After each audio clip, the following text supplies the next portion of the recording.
How to create an AWS account. Go to your search bar and type in aws.amazon.com. From here, click Create AWS Account. Type in your email address and choose your AWS account name.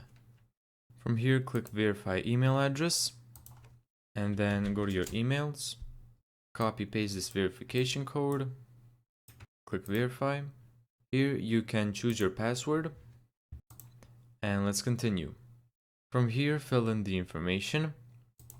Choose business or personal. Let's agree and continue. From here, type in your credit card information. And they won't take any money from your credit card. They may just hold up to $1 while your identity is being verified. So once you continue here, then you're gonna get an SMS where you can verify your phone number. And from there, simply choose whatever plan you want. And then sign into the AWS Management Console, which is done by this link right here. Thank you so much for watching this video.